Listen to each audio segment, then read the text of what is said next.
விவகாரத்து case வந்து திரும்ப நீதிமன்றம் செல்லுது. அப்போ வந்து சங்கீதா சொல்றாங்க, நான் வழக்குல இருந்து வாபஸ் வாங்குறேன் அப்படின்னு. 2 பேருமே நேர்ல ஆஜராக மாட்டேன் அப்படின்ற மாதிரியான ஒரு. ஆனா இதுக்கு பின்னாடி நிறைய அரசியல் காரணங்கள் இருக்கு. எப்படி அவங்க மனம் மாறினாங்க அப்படின்ற மாதிரியான. முதல்வரின் மனைவியை குறிப்பிட்டு பேசினாரு. ஆனா அப்போலாம் விஜய் அவர்களுக்கு கோபம் வரல. ஏன்னா இந்த பர்த்டே அப்போ த்ரிஷா போட்ட அந்த ஏஐ பிக் கூட அதன் பிறகுதான் வந்து பாத்தீங்கன்னா. கலங்கரை சொந்தங்களுக்கு அன்பு வணக்கம். கலங்கரை பார்வை நிகழ்ச்சிக்கு உங்களை வரவேற்பதில் மகிழ்ச்சி. இன்னைக்கு இந்த காணொலியில் நம்ம எதை பற்றி பார்க்க போகிறோம் அப்படின்னா, அதாவது இப்போ இருக்கக்கூடிய அரசியல் சூழலில் குறிப்பாக விஜய் அவர் மீது ஒரு மிகப்பெரிய அவதூறு அப்படின்னு எடுத்துக்கிட்டோன்னா, ஒரு நடிகை சம்மந்தம் பற்றி பேசக்கூடிய ஒரு விஷயம் தான் நடக்குது. ஸோ எல்லாத்துக்குமே முற்றுப்புள்ளி வைக்கக்கூடிய வகையில் இந்த ஒரு 2 தினங்களுக்கு முன்னாடி வந்து பார்த்திங்கன்னா இந்த கேஸ், அதாவது விவகாரத்து கேஸ் வந்து திரும்ப நீதிமன்றம் செல்லுது. அப்போ வந்து சங்கீதா சொல்கிறாங்க, நான் வழக்குலேருந்து வாபஸ் வாங்குறேன் அப்படின்னு. ஆனால் எந்த சூழலில் அவங்க தான் கேஸ் போட்டாங்க. தானாக முன் வந்து அவங்களே வந்து அவர் முதல்வர் ஆவதுக்கு முன்னாடி வந்து கேஸ் போட்டாங்க. கேஸ் போட்டு எனக்கு விவாகரத்து வேணும், ஒரு குறிப்பிட்ட நடிகையின் கூட தொடர்பு இருக்குது 2021 அப்படின்னு பல குற்றச்சாட்டுகளை அடுக்குனாங்க. தேவை ஏற்பட்டால் ஆதாரங்களையும் நான் வெளியிடுவேன் அப்படின்ற அளவுக்கு ரொம்ப வந்து பார்த்திங்கன்னா ஒரு கவனத்தை ஈர்க்கக்கூடிய வகையில் விஜய் இப்படி பண்ணிட்டாரா அப்படின்னு இருக்கக்கூடிய பெண்கள் எல்லார் மனசுலையும், என்னதான் நடிகராக இருந்தாலும் இப்படி பண்ணியிருக்க கூடாதுல்ல, அவங்களும் ஒரு பொண்ணு தானே அப்படின்னு விஜய்க்கு பேக் ஃபயராக மாறக்கூடிய வகையில் இவங்க வந்து ஒரு முடிவு எடுத்திருந்தாங்க. அதன் பிறகு காலப்போக்கில் இந்த வழக்கு மீண்டும் மீண்டும் விசாரணைக்கு வந்தது. ஆனால் வந்து 2 பேருமே நேரில் ஆஜராக மாட்டேன் அப்படின்ற மாதிரியான ஒரு கெடுபுடியை வச்சுட்டு இருந்தாங்க. என்னன்னா இவங்களும் வீடியோ கான்ஃபரன்ஸ் மூலியமாக தான் ஆஜராகுவேன்னாங்க. முதல்வர் விஜய் அவர்களும் நான் வீடியோ கான்ஃபரன்ஸ் மூலியமாக தான் வருவேன் அப்படின்னு. ஆனால் நீதிபதி பொறுத்த வரைக்கும் இது உங்களுடைய சொந்த பிரச்சனை, குறிப்பாக குடும்ப பிரச்சனை. நீங்கள் நேரில் வந்து பேசினால்தான் உங்கள் உடன்பாடை நீங்கள் தெரிவித்தாதான் நான் இதுக்கு வந்து முடிச்சு வைப்பேன் அப்படின்ற மாதிரியான ஒரு செக்கை வந்து பார்த்திங்கன்னா நீதிபதி வச்சுருந்தாங்க. ஸோ வந்து இந்த வழக்கு அப்படியே தள்ளிக்கொண்டே அப்படியே காலத்தை கடந்து கொண்டே இருந்தது. இந்த ஆகஸ்ட் 5ஆம் தேதி விசாரணை நடந்தது அப்படின்னா நிச்சயமாக ஏதாவது ஒரு தீர்ப்பு வரப்போகுது அப்படின்னு அரசியல் வட்டாரமே பரபரப்பாக பார்த்துக்கிட்டு இருந்த வேளையில் திடீர்னு வந்து பார்த்திங்கன்னா சங்கீதா ஒரு அதிர்ச்சியா, நான் வந்து வழக்கை வாபஸ் பெற்றிருக்கிறேன் அப்படின்னு சொல்லிட்டு ஒரு முடிவு எடுத்துட்டாங்க. ஆனால் இதுக்கு பின்னாடி நிறைய அரசியல் காரணங்கள் இருக்குது.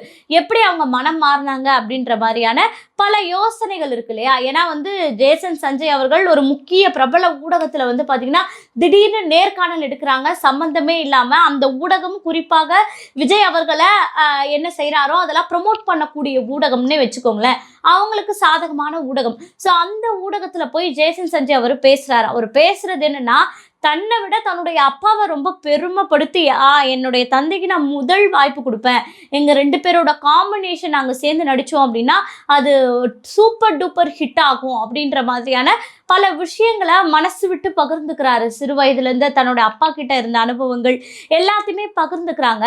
இன்னொரு பக்கம் சங்கீதா அவர்களும் ஒரு பெண்ணாக யோசிச்சுருப்பாங்கல்ல, என்னதான் வந்து நம்ம இருவருக்குள்ள சண்டை இருக்குது அதனால பிரிஞ்சிருந்தாலும் ஒரு மகனா அவன் வந்து தன்னுடைய அப்பா மேலே எவ்வளோ ஒரு நல்ல எண்ணங்களை வச்சுருக்கான். ஸோ வந்து அவன் சொன்ன வார்த்தை, அவர் அந்த ஜேசன் சஞ்சய் சொன்ன ஒரு வார்த்தை மிகவும் யோசிக்க வேண்டிய வார்த்தை. என்னன்னா, எங்கள் அப்பா முதல்வர் ஆகிட்டாரு, எங்களுக்கு எங்கள் குடும்பத்துக்கே ஒரு மிகப்பெரிய பொறுப்பு இருக்குது, இனிமேல் நாங்கள் எல்லாமே ஏனோ தானோன்னு செய்ய முடியாது, எதை செஞ்சாலும் கவனமாக யோசித்து செய்யணும்.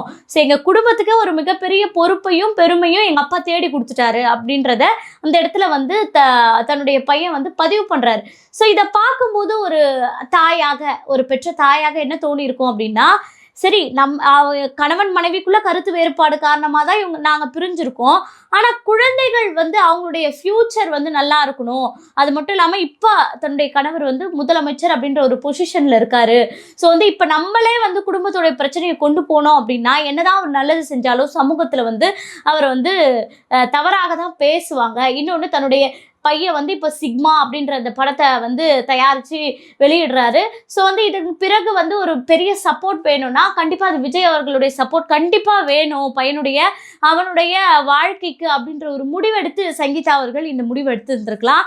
அதே போல் வந்து பார்த்திங்கன்னா சட்டமன்றத்து வாசல்ல முதல்ல என்னுடைய கணவனை காணோன்னு ஒரு பெண் வந்து செங்கல்பட்டு நீதிமன்றத்தில் தேடிக்கிட்டு இருந்தாங்கன்னு சொல்லி உதயநிதி அவர்கள் முதல்வரின் மனைவியை குறிப்பிட்டு பேசினார். ஆனால் அப்போல்லாம் விஜய் அவர்களுக்கு கோபம் வரல.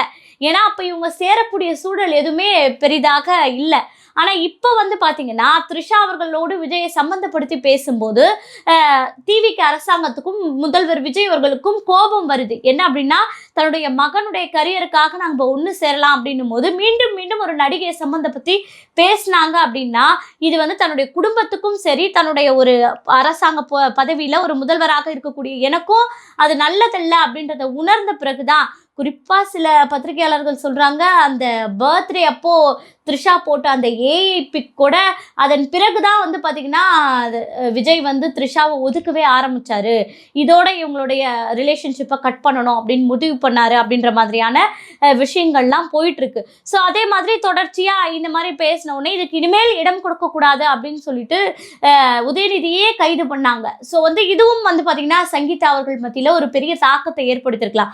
என்னென்னா, தன்னுடைய கணவர் தவற உணர்ந்துட்டு வராரோ, இன்னொரு பொண்ணு கூட சேர்த்து வச்சு அவதூறாக இனி எவனும் பேசக்கூடாது அப்படின்றதால இந்த நடவடிக்கை எடுத்திருக்காரு. குறிப்பா எதிர்கட்சி தலைவர் அரசியலே கரைச்சு குடிச்சவங்க திமுக குடும்பம்னு தெரிஞ்சோம் தைரியமா நம்முடைய குடும்பம் சேரணும் அப்படின்றதுக்காக இந்த முடிவை எடுத்திருக்காரோ அப்படின்ற மாதிரியான பல கோணங்களில் வந்து யோசிக்கப்பட்டு தான் இவங்க வந்து இந்த வழக்கை வாபஸ் பெற்றுக்கலாம் அப்படின்னு சொல்லப்படுது.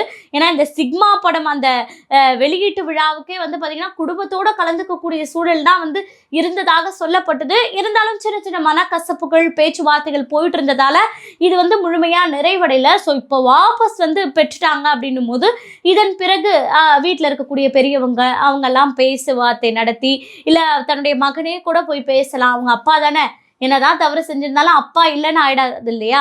ஸோ அவரே கூட போய் பேசி நாளைக்கு வந்து ஒரு குடும்பம் சேர்ந்து, குறிப்பாக முதல்வரின் குடும்பம் இன்னைக்கு ஒன்று சேர்ந்தது, ஸோ இனிமேல் இந்த வந்து கேவலமான விமர்சனங்களுக்கு இடமில்லை அப்படின்னு சொல்லக்கூடிய வகையில் இவங்களுடைய வாழ்க்கை மாறுவதற்கும் வாய்ப்பு இருக்குது. ஏன்னா வந்து விமர்சனங்களை வச்சுக்கிட்டே இருந்தாங்க அப்படின்னா ஆட்சி நடத்துவதற்கான அந்த நடைமுறைகளை செயல்படுத்த முடியாது. ஸோ இந்த விமர்சன அரசியலை தவிர்த்தாதான் நல்லாட்சி கொடுக்க முடியும் அப்படின்னு. ஏன்னா அவங்க ஸ்டாட்டிஸ்டிக்ஸ் தான் எல்லாத்துக்குமே பயன்படுத்துகிறாங்க இல்லையா. ஸோ ஸ்ட்ராட்டஜி சொல்லக்கூடிய ஜான் ஆரோக்கியசாமி கூட இந்த ஐடியா கொடுத்துருக்கலாம். ஸோ வந்து ஆக மொத்தம் விஜய் அவர்கள் எடுத்தது ஒரு நல்ல முடிவு. எல்லாராலையும், குறிப்பாக டிவிக்கே தவறாமல் இல்லாமல், குறிப்பாக டிவிக்கு மட்டும் இல்லாமல் இருக்கக்கூடிய எல்லா தமிழக மக்களும் சரி பரவாயில்லப்பா, விஜய் அவர்கள் ஏதோ நல்ல முடிவெடுத்து குடும்பத்தோடு சேர்ந்து வாழ்ந்தா சந்தோஷம் அப்படின்னு சொல்லக்கூடிய வகையில் தான் இன்னைக்கு இது மாறி இருக்கு. ஸோ வந்து இது வந்து விஜய் அரசாங்கத்துக்கும் சரி, தனிப்பட்ட விஜய் அவர்களுக்கும் சரி, ஒரு சாதகமான சூழலை தமிழ்நாட்டு அரசியலில் ஏற்படுத்தியிருக்கு அப்படின்னே பார்க்கலாம். தொடர்ந்து பேசுவோம். நன்றி.